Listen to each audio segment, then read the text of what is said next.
Hi, Henry. So, could you give us a brief summary about this engagement? What sort of business is the client involved in, and what were some of their objectives for us to meet?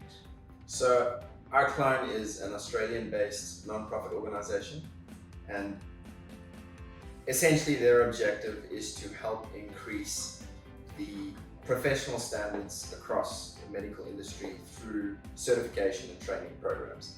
Uh, they decided to establish a foothold in the UAE so that they could provide their certification and training assistance here as well. So they established themselves in the Dubai Healthcare City Freezone. So, what were some of the different ways we assisted our clients in establishing themselves in UAE? So this engagement was quite long and difficult. There were a number of complications. A lot of this was due to our client answering to a board, and a board of directors needed to approve anything, obviously because they're a non-profit organization.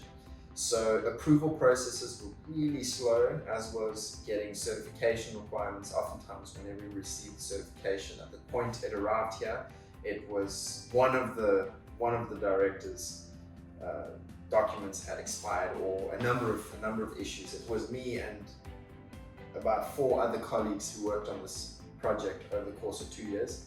So to summarize, we helped them get their business set up in DHCC. We helped them get a bank account, and we assisted get a visa. And it sounds really simple, but it was a lot more complicated. And we also helped them get a letter of no objection from the Dubai government that they could operate on the mainland from within the free zone. Okay. And why do you think the client chose DHCC as their preferred jurisdiction? Well, DHCC is obviously a free zone that's connected to the medical industry, and they are a medical professional. In addition to that, well, they operate within the medical professional field. And in addition to that, we were able to secure them a no objection certificate from this free zone for them to operate with the mainland, which is not something that's readily available for the other free zones in Dubai. Right. So, what were the main challenges when it comes to registering in DHCC?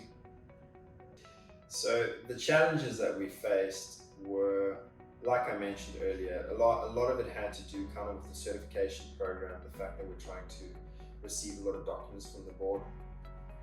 Working through DHCC, they've got a portal that does streamline things for us.